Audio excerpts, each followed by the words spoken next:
In this video, I'm going to look at the average wealth per month for somebody starting to earn the median income in their professions in the Washington, D.C. area. I'm going to be generous in my calculations and use the median income of the profession and not the starting wage. In other words, this is an optimistic picture if you have just started to work in your field. I'm going to assume you are not in one of those high-paying professions such as doctors and corporate K Street lawyer types. So let's say you've just finished nursing school. In the Washington, D.C. area, you could be earning as much as $75,790 per year.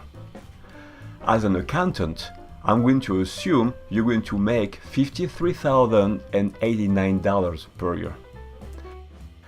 And if you're a teacher, you're going to be making around $60,000 a year. Let's look at a few other professions in which you might be starting. This is from the state of Maryland.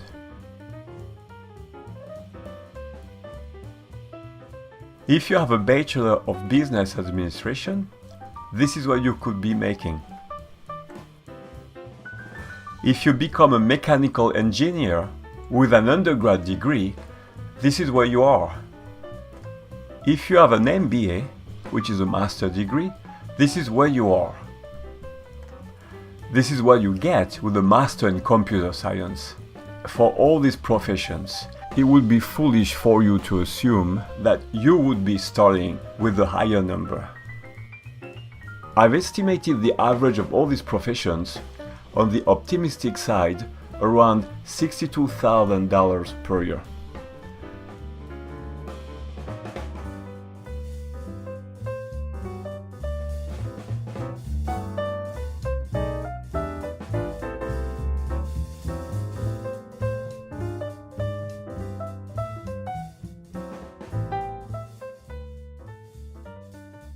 That gives you a net pay of $3,645 every month. I'm going to present to you a radical notion that you haven't perhaps seen too often. You must consider your income as wealth that has the potential to create more wealth, as opposed to being something available to you to buy stuff with every month, until it's gone and the next paycheck comes in. Your income should not be thought of as disposable. All purchases and expenses can be negotiated except one: your student loans. You must repay them. The average student leaves college with about $25,000 in student loan debt. The average monthly payment is around $287, assuming there is a 6.8 interest rate and a 10-year repayment plan. After monthly student loan deductions, this is what you now have. The biggest expense is going to be your housing. Let's assume you're living in Gaithersburg, Maryland, and working in DC. Since you haven't saved for a down payment on a house yet, you're going to rent. You won't find anything cheaper than $1,500 a month in this region to rent. After paying your rent, you now have $1,858 left from your monthly earnings. Of course, you're going to have a phone.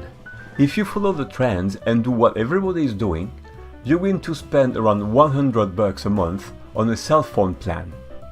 You will now have $1,758 left. Your internet connection will cost you, if you get a deal, around $60 a month.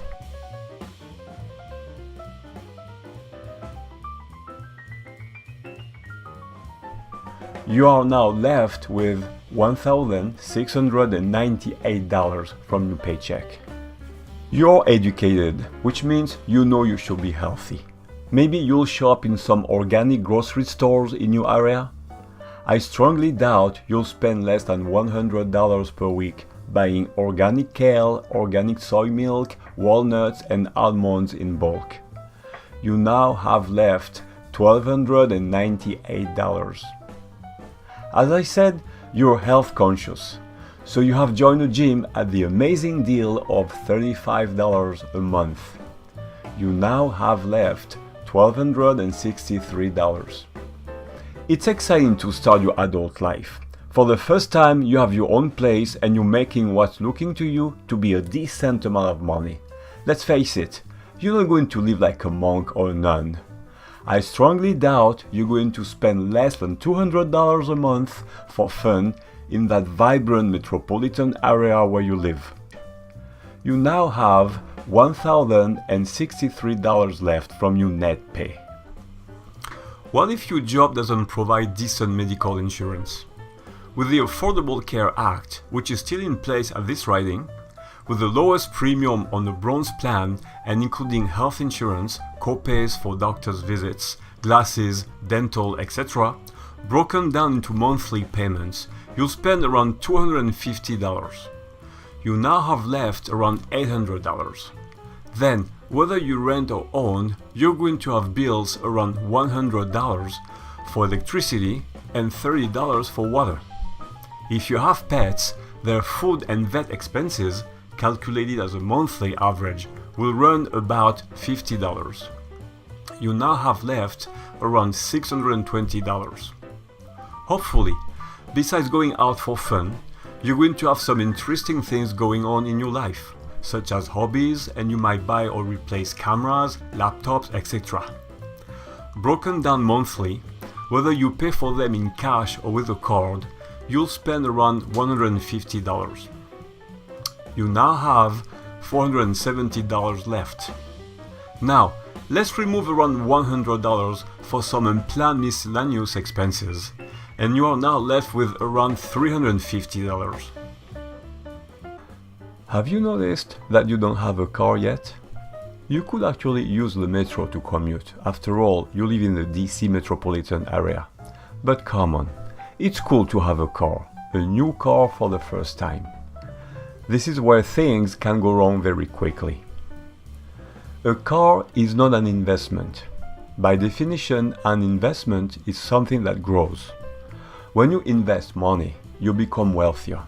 A car is something that's going to eat your wealth away and could certainly keep you from building any. This is what is happening for a lot of people around you. I totally understand if you must have a car, but let's look at your options here. One of your friends bought a used 2013 BMW 1 and she told you that she's only paying a little over $300 a month. You start looking for one and find that they just run for around $17,000. Next, you plug in all the numbers in an online loan calculator and you find that your monthly payment would be around $318. Wow! Aren't you glad you talked to your enlightened friend? You were going to buy some boring brand new Hyundai Accent for about the same price.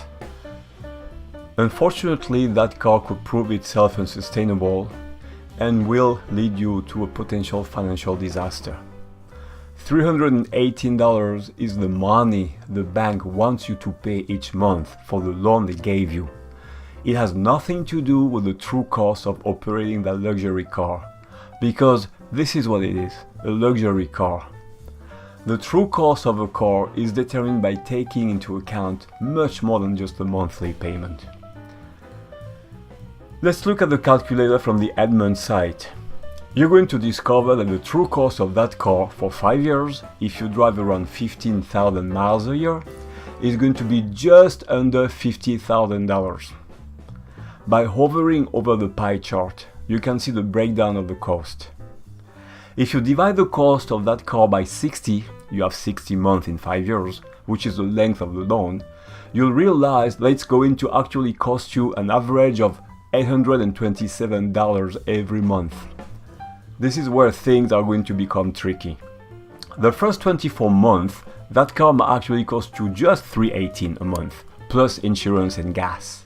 But as the car gets older and starts having issues, trust me, those German cars have issues as they get older, you're going to spend much more, and eventually your cost could actually exceed $827 a month. Remember, what's left from your paycheck before you pay for that car is roughly $350. The sad reality is that many people end up using a credit card to pay for a car they can't afford to maintain. Now here you are. using a credit card, an expensive credit card with a very high interest rate, to maintain a car that is going to be 8 years old very soon. And you better maintain it if you want to sell it back, at least if you want to sell it back at the Blue Book price. Nobody who's looking for a used BMW is actually looking for a wreck. So eventually, one day you're going to sell it for peanuts after years of driving it and fixing it and wasting money on it. The whole experience will look like you just flushed 50 grand down the toilet. Okay, go back to start, do not pass go, do not collect $200, but don't go to jail yet. Now, what if you had bought a brand new 2017 Hyundai Accent? Would you be better off? The price is around $14,000 and the true cost to own for 5 years is around $24,000. That gives you an average cost of around $400 every month. The truth is that with that Hyundai, you are still wasting money on a very expensive item that loses value day after day. Something should strike you here. You're going to pay a lot for a piece of equipment, a car, that will be parked unused for 8 hours while you are working, and then 8 hours while you sleep. Does this make sense to you? That car is what is going to keep you, among other things, from saving for the down payment for a house and possibly generate expensive credit card debt. Chances are you are in the negative by now, and that means 3 things. 1. You are not saving for retirement. 2. You are not saving for the down payment of your first house. And 3. You are not building an emergency savings fund. The BMW was financial suicide. That Hyundai is still too expensive for somebody making 60 grand in the greater DC metropolitan area. Taking the metro round trip from Gaithersburg to DC is going to cost you around $375 a month. But this is worry-free, with no hidden cost. Look at your metro expenses as something you can't avoid, such as renting, a mortgage, groceries. Public transportation expenses are much more controllable than maintaining a car. Just rent a Zip car or call Lyft when you need one. The truth is, if you make around $50,000 in the DC area, you must find a way to cut down your cost. But how? Let's go back to where you were before you started to look for a car. You were left with around $350. What can you do at this point? Your lodging. You're going to have to share your lodging with somebody. Suddenly you get back $750. You now have $1,100. Of course, now you are sharing an internet connection. You get back $30. You now have $1,130. Your phone. Forget about spending $100 every month on a cell phone. Try a company called TracFone. You will spend much less, probably around $150 a year. You get back $80. You now have $1,210. Because you have an internet connection, Google Voice is entirely free if you need to call within the US and Canada. Welcome to Verizon Wireless. And Skype rates are unbeatable if you need to call abroad. Why do you need a TV?